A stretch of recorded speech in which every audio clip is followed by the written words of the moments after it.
ఓం నమో నారాయణాయ. ఈరోజు విష్ణు సహస్రనామాలు వాటి అంతరార్థాల్లో శ్లోకం 61, 62, 63 చూద్దామండి. మొదటిగా శ్లోకం 61 ఒకసారి పలుకుదామండి. సుధన్వాఖండ పరషత్ దారుణో ద్రవిణ ప్రదః దివిస్పృక్ సర్వదృక్వ్యాసో వాచస్పతిరయో నిజః. మొదటిగా సుధన్వాహ అనగా ప్రతి జీవి వేదనను తన వేదనగా భావించుకుని తొలగించడంలో నిమగ్నుడైన వాడే భగవంతుడు. భగవంతునికి స్వంత సుఖ దుఃఖాలు, రాగ విరాగాలు ఉండవు. అందుకు శ్రీరామచంద్రుడే ఓ ఉదాహరణ. అందమైన ధనస్సు ధరించువాడుగాన సుధన్వా. సు అంటే అందమైన, ధన్వా అంటే ధనస్సు అని అర్థం. తర్వాత పదం అండి, ఖండ పరశుహు అనగా శ్రీరామునికి ముందు అవతార పురుషుడైన భగవంతుడు పరశురామునిగా భుజం మీద గొడ్డలు పెట్టుకుని 21 సార్లు భూమి అంతా తిరిగి విజయయాత్ర చేస్తూ క్షత్రియ సంహారము, దుష్ట శిక్షణగా చేసినందున ఖండ పరశునిగా అభివర్ణించబడింది. భగవంతుని గొడ్డలి ఖండితం కాదు, అందువల్ల ఆయనను అఖండ పరశువు అని కూడా అందరు. తర్వాత పదం అండి, ధారణుడు. ఆ విధంగా సమ్మళిత పరాక్రమం వలన ఆయన దారుణుడుగా పిలిచెదరు. సామాన్య శక్తి ఆయన ముందు నిలవలేదు. రామునిది బ్రహ్మతేజం, పరశురామునిది క్షాత్రతేజం. ఈ రెండింటి సంయోగం వనవాసి అయిన రామునికి దుష్ట ప్రపంచ వినాశనం కోసం దుర్ధాంత భుజబలం ఇచ్చింది. తర్వాత పదవి ద్రవిణ ప్రదుడు అనగా భగవంతుడు కరుణామయుడు.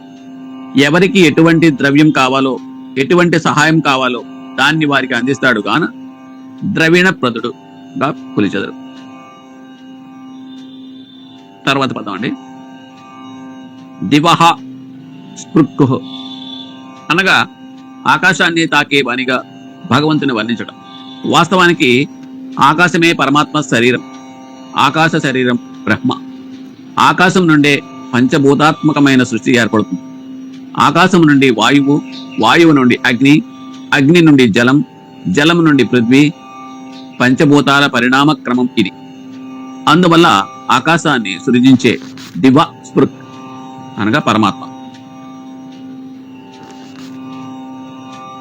తర్వాత పదం అండి, సర్వదృక్శ్వాసుడు అనగా జీవాత్మ పరమాత్మను చూడటంలో సమర్థమైన కాకపోయినా పరమాత్మ సమస్త జీవులను నిరంతరము చూస్తూనే ఉంటాడు. ఆయన దృష్టి సర్వవ్యాప్తి. అందరినీ ఒక్కసారే వేరువేరుగా చూడగలిగిన సర్వాత్మను సర్వదృక్స్వాంసుడు అందరు. తర్వాత పదం అండి, వాచస్పతి రయో నిజ. ఇందులో 2 మాటలు ఉన్నాయండి, వాచస్పతి, అయోనిజుడు. వాచస్పతి అంటే వాణి యొక్క స్వామి, అయోనిజుడు అంటే తనంత తాను జన్మించినవాడు. ఈ 2 కలిసి భగవంతుని వాంగ్మయ రూపాన్ని నిర్ధారిస్తాయి. భగవంతుడు మన వాక్కులో ఉన్నాడు, అయితే మన నోటి నుండి వెలువడే ప్రతి మాట భగవంతుడు కాదు. కవి తన కావ్య సాధనలో లీనుడే ఉన్నప్పుడు అతను ఋషి మనోదశలో ఉంటాడు. అందుకే అతని వాణి ప్రభువు వాణి అవుతుంది. ఏ వాక్కు హృదయం నుండి వెలువడి హృదయాన్ని స్పృశిస్తుందో అది భగవంతుని యాదృచ్ఛిక అనగా ఆయోజన వాణి. ఇందులోనే పరమాత్మ ఉంటాడు అని దీని భావన. తర్వాత శ్లోకం అండి, శ్లోకం 62 ఒకసారి పలుకుతాం. త్రిసామా సామగస్సామ నిర్వాణం భేషజం భిషక్ సన్యాస కృచ్ఛమశాంతో నిష్ఠా శాంతి పరాయణం. మొదటిగా త్రిసామాహ అనగా మనస్సు, వాక్కు, కర్మ. మానవ జీవితంలో 3 సాధనా స్థలాలు. ఈ 3 సమతులంగా ఉండటం వల్ల మనిషి అంతఃకరణ శుద్ధమవుతుంది. కానీ సాధారణ వ్యవహారంలో మనిషి మనస్సు ఒకటి ఆలోచిస్తుంది, మరొకటి చేస్తాడు. ఈ రెండింటికి భిన్నంగా మాట్లాడతాడు, మనస్సు, కర్మ, వాక్కు. అందువలన మన జీవితంలో అశాంతి, అసమానత, అసంతోష మేఘాలు కప్పుకుని ఉంటాయి. తర్వాత పదం సామగ సామహ. అందువలన సర్వేశ్వరుడు తన సృష్టిలోని జీవులన్నీ త్రికరణ శుద్ధి కోసం నిరంతరము ప్రయత్నించాలని కోరుకుంటాడు. ఎవరిలో ఆ త్రికరణ శుద్ధి ఉంటుందో వారి వాక్కులో భగవంతుడు ఉంటాడు. అతని వాక్కు వేదవాక్కు. స్వచ్ఛమైన మనస్సు, నిశ్చలమైన కార్యము చేసే వ్యక్తి అసత్యమాడాడు. అతని మాటల్లో అనగా అటువంటి జీవి మాటల్లో సామవేదపు మధురనాదం ఉంటుంది. అందుకే అటువంటి వ్యక్తి సామగుడు. ఆయన స్వయంగా సామవేదం. సర్వేశ్వరుడు స్వయంగా సామవేదపు మధుర స్వరలహారులలో ఆనందిస్తూ వారిలోనే నివాసం ఏర్పరుచుకుంటాడు అని దీని భావన. తర్వాత పదం అండి. నిర్వాణం భేషజం బిషక్ అనగా శరీరాన్ని సాధనంగా మార్చుకుని ఆత్మలోకంలో విలీనం కావటమే నిర్వాణం. అందుకే భగవంతుడికి మరో పేరు నిర్వాణం. ఈ స్థితిని పొందడానికి ఉపాయం కూడా భగవంతుడే చెప్పాడు. జీవన రూపమైన వ్యాధికి మందు కూడా ఆయనే తయారు చేస్తాడు. ఆయనే ఆ మందు అనగా భేషజం. అలానే ఆయనే వైద్యుడు కూడా అనగా బిషక్కు. తర్వాత పదవండి. సన్యాసకృత్ శమః శాంతః. సన్యాసకృత్ అనగా సస్యసించటం అని అర్థం. సర్వస్వం పరమాత్మకు అర్పించి నిత్యంతగా నిష్టగా అంటే శమము అంటే అంతరేంద్రియ నిగ్రహము అని కూడా అర్థం. నిష్టగా శాంతియుతంగా జీవితం గడపటమే జీవిత పరమావధి. ఇక్కడ శమము అనే దానికి అర్థం ఏంటంటే అంతరేంద్రియ నిగ్రహము మరియు దమము అనగా బాహ్యేంద్రియ నిగ్రహం అనగా మనస్సు బుద్ధి మధ్య సమన్వయం ఉండాలి. అలా కాకుండా నిర్ణయం తీసుకునే బుద్ధి మేలుకోకుండానే మనస్సు కర్మను ఆచరిస్తే ఇంద్రియాల ద్వారా కడకు అశాంతి పాలు కాక తప్పదు. ఈ శరీరం అనే కోటకు ఇంద్రియాలు ద్వారాలు, కారణము విషయాలు ఇంద్రియాలు అని ఆశిస్తాయి. అవి ఎప్పుడూ మూయాలి, ఎప్పుడు తెరవాలి అని నియంత్రించేదే మనస్సు. అంటే మనస్సుని నీ ఆధీనంలో ఉండాలంటే వైరాగ్య భావన కలిగి ఉండాలి. మనకుండేవి 6 శత్రువులు. 1 కామ, 2 క్రోధ, 3 లోభ, 4 మద, 5 మోహ, 6 ఆశ్చర్యం. తర్వాత పదం పరాయణం.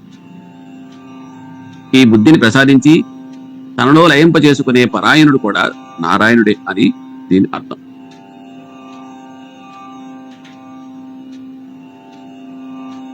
తర్వాత శ్లోకానికి వద్దామండి. శ్లోకం 63 ఒకసారి పలుకుదాం.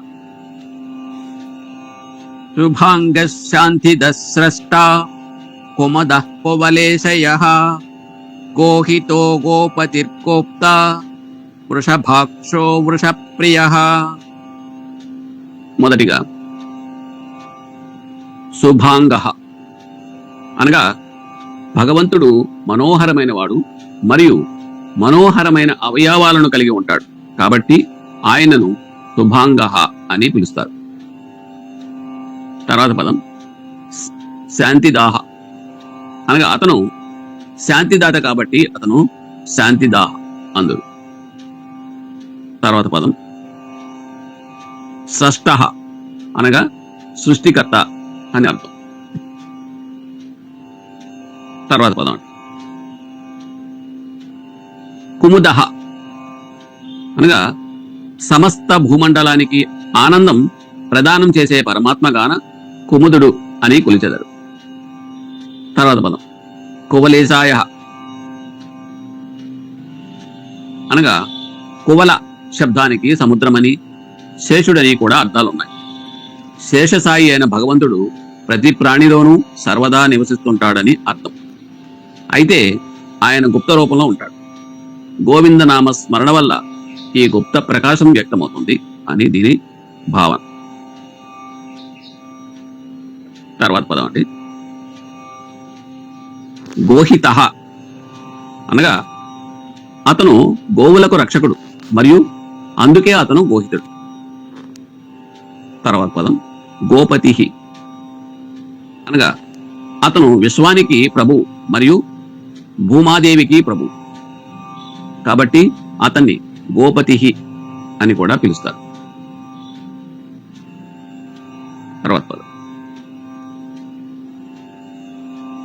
వృషభక్ష అనగా ప్రపంచం అణువణువు భగవంతుడు ఎంతో సూక్ష్మ దృష్టితో చూస్తాడు, అర్థమైన మెరిసే చూపులతో కూడా చూస్తాడు. నిర్మల ధర్మధార సాత్విక సత్యప్రకాశం అలంకరించబడిన ఆయన నేత్రాలకు వృషభ సంధ్య వర్తిస్తుంది. అందువలన ఆయన వృషభాక్షుడు. వృష అంటే వర్షించే అన్నారు, భూ అంటే ప్రకాశించే. తర్వాత పదం అండి వృషప్రియ అనగా అతను ప్రవర్తనా నియమావళిని అంటే ధర్మాన్ని నిర్దేశించాడు మరియు దానికి అతనికి ప్రియమైన వాడు. అతను సత్పురుషులకు ప్రీతి పాత్రుడు కాబట్టి ఆయనను వృషప్రియ అంటారు. ఆ విధంగా ధర్మాన్ని నిలబెట్టడానికి సహస్రాబ్దాల తర్వాత తాను పునర్జన్మ చేస్తానని ప్రకటించాడు.